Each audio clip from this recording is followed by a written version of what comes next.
Hello everybody, welcome to Gregsbeerreviews today. Time to take that walk and go see what's in the fridge today.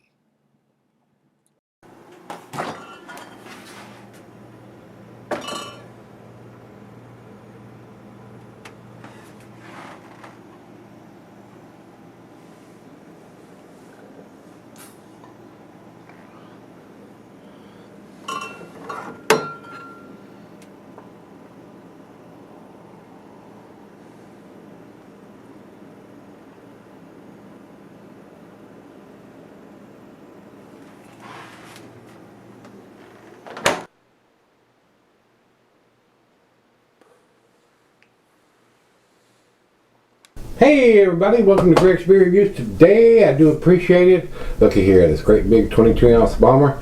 This is, I actually had two different ones. One was sent by Dale and one was sent by Rico. This is the 2015 edition of the Stone Brewing Drew Curtis, Will Wheaton, Greg Cook, Stone Barking Wheaton W00t Stout 2015. 13% alcohol by volume on this one. It has it on the upper label and it has a big bright label here, bottled on 062015. So I had two different ones sent to me. We're not going to do both of them. We're going to shout out Rico and Dale for sending those to me. This is a very impressive beer. We did a 2013 edition not long ago, and it was a little bit bigger. I think it was like 13 and a half, 13 point something. This one's a 13%er, and I have a couple more in there from different years that we're going to do for too long. But we're emptying the closet and the cellar and fridge downstairs and getting these big monster beers that I've been cellaring for a while out. This, like I said, is a 13%er. We'll jump over to Untapped. They have it at 45 IBUs. Says this righteously flavorful Imperial Stout has been a favorite among our fans and us since its inception of 2013, and we did that one not long ago. In celebration of the third brewing, we've upped the barrel aging quotient for 2015, adding to the mix a version of last year's vintage that we aged in bourbon barrels for a year. The swapping complex stout will cellar beautifully if you can wait that long. Well, I don't have that problem, guys. I can put these beers away when they're sent to me or I buy them, and I don't look at them. If they're not in the fridge where I'm opening up, they're in the closet or the cellar fridge downstairs. I don't see them. They're out of mind, out of mind. I don't see them, so I don't have a problem selling beers 2, 3, 5, 10 years.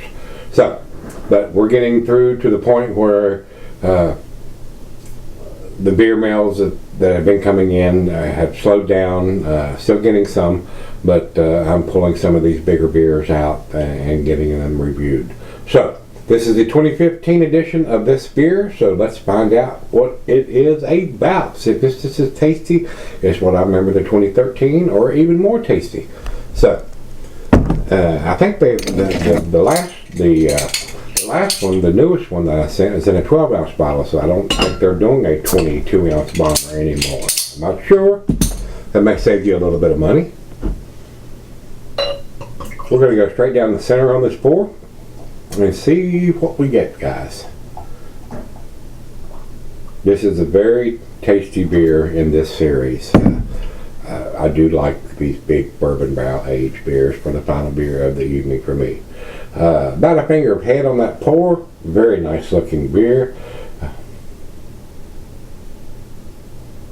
No light whatsoever come through it. It is a deep dark stout, guys. To the nose we go. Oh yeah, nice bourbon notes on here. Roasted malt, caramel, toffee, maybe a little black molasses or bittersweet chocolate, maybe even some dark fruit in there once it comes up to room temperature, which we will do. Smells awesome, guys. It really, really does. I'm a big fan of this series of beers from Stone. Their Barking W00t Stout is a very nice series. Smells awesome. Got a very, very nice taste. Aroma. Let's find out what the taste is. I'm saying taste. Let's taste it. Yeah. Cheers, everybody. Cheers, Dale. Cheers, Rico. Thank you.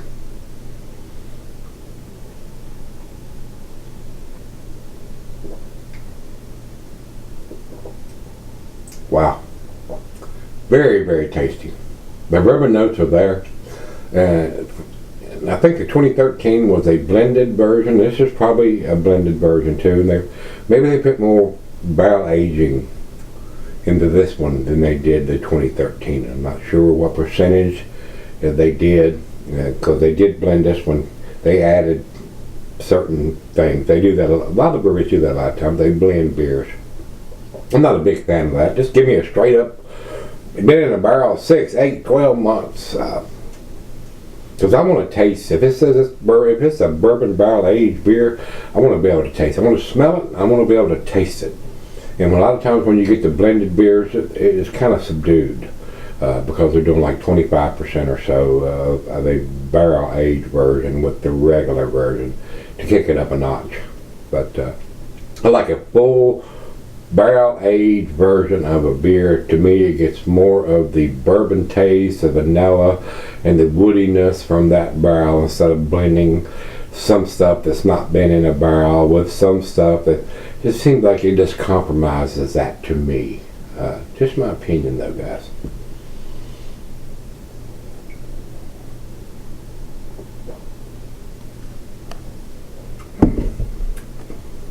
To me, if I was a head brewer somewhere, of course a lot of times the head brewers don't have the say-so.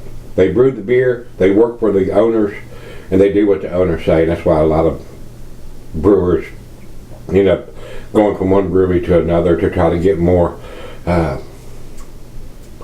ability to express what they want to brew, or the owners a lot of times. And a lot of times the brewers will open up their own brewery, so they have control of what they want to brew, or if you work for somebody, you don't get that freedom.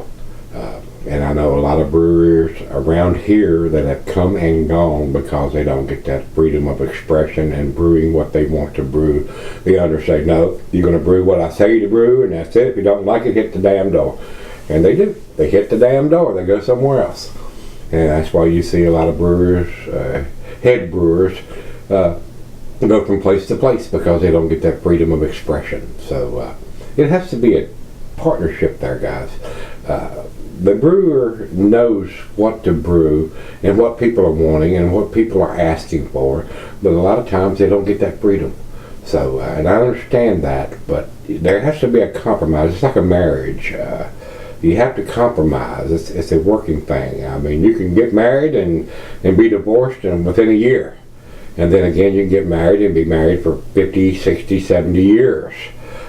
It's a compromise, guys. You got to let these guys that are brewing have a little bit of freedom, but yet again, the owners know what's true, tried, and tested, and they know they can sell this beer. So, I mean, you got to work together, guys. Otherwise, you go different directions. So, same way with brewing, when you have a different brewmaster and a different owner, and the same way in a marriage, it's a compromise, guys. You got to work together. It's a two-way street. So, when it doesn't work out, there's a divorce on the marriage side, and there's a parting of company on the brewmaster side. So, to me, I understand that on both sides, being an owner of a gun store and a cabinet shop, and having people work for me, and also never been a head brewer or anything, but I do brew beer. I know what's tasty, I know what I like, but you're trying to appeal to different crowds, the lager drinkers and the IPA drinkers and the pale ale drinkers and the Kolsch drinkers and the sour ale drinkers, and it just goes on and on and on, guys. And the pumpkin beer drinkers it is very hard to justify what is brewed and why it is brewed if there's more than one person involved in that conversation. When you have separate owners and separate brewers and they're trying to get together. So that's why a lot of companies go out of business, either from that aspect or bad management, or not producing the beers that the people that have access to the beers want to drink, or think it's a good beer to drink or buy or purchase. There's a whole lot of aspects in there, and then breweries come and go. I just heard today that the Ballast Point Brewery that has built a brand new facility a year or two ago is going out of business. I mean, it's a super nice facility, and food is offered there, and they got the big brew kettles in there and glass windows where you can see them, and we visited there a year or so ago, and I thought it was awesome. But they announced today that they're going out of business. So it's very sad. Very, very sad. But there's a whole lot of aspects to it. Whether you get the clientele during the week when everybody's working and not just on Saturday or Sunday to help pay for the help and produce enough revenue to pay for the facility that you're in. So it is a situation where everything has to come together if you're going to stay in business. But we're talking about this beer, and it's very, very tasty. So let me sip on this one, and we'll come back and give it a grade. Very impressive beer right now. Hello, everybody. I'm back. I've been sipping this for well over an hour now. Very tasty beer. I think this one's a little tastier than the 2013 edition.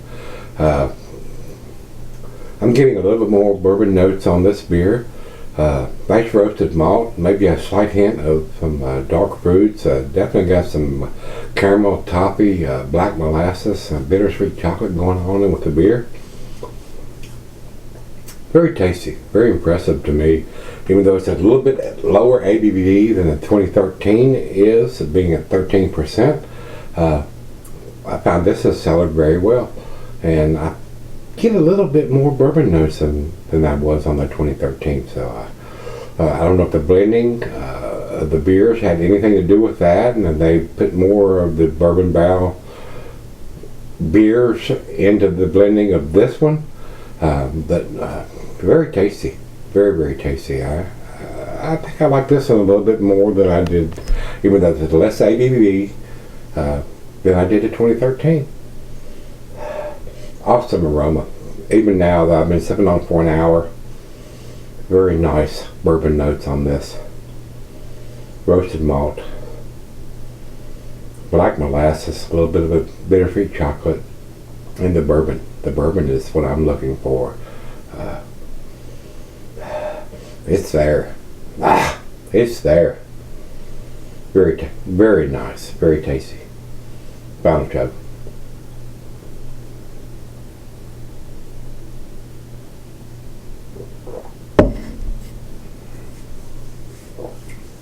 This seems to be a little smoother to drink, even though if I'd had this beer 10 years ago, I would probably found it a little more boozier than I do now. Having had all the beers that I've had under the bridge over the last 10 years, this is a very tasty beer, guys. In my humble, honest opinion, I like this a little bit better. I'm going to give this a solid A. A little bit better than a solid A. I'm going to give this a 98. It's almost a 10. If you say, oh my God, that's the best beer I've ever tasted, it's a 10 beer, I would not argue with that. Very tasty. Very, very tasty beer. Over to Beer Advocate, they say 94, outstanding. And over to Untappd, they have it at 4.17. That's in their A- scale. I think it's a little better than that. I'm more inclined to agree with Beer Advocate on this one, even though I'm giving it a better grade than both of these guys are doing. So, very, very tasty.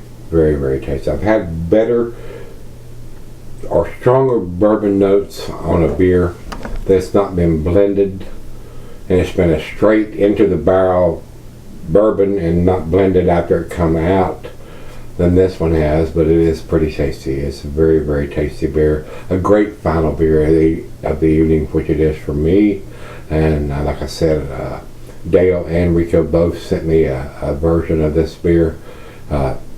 Thanks to both of you guys for that. Very, very tasty beer. I would have bought this beer if I could get it here. Some of their Stone beers are not available here a lot of times, and if they do show up, they're very limited quantities, and if you're not there the day it shows up, you don't get your hands on one of them. And that's the way a lot of the beers are that are highly sought after. KBS and CBS and a lot of the beers that are bourbon barrel aged that are very limited release beers, you have to be there or have your name on the list to get one of them, and usually you can only get one of them. So with that being said, I think it's very, very tasty. I like it better than the 2013 edition. This is a 2015 edition. If you've had the 2015 edition recently, let me know what you think. Till we meet again, let's go see what's in the fridge.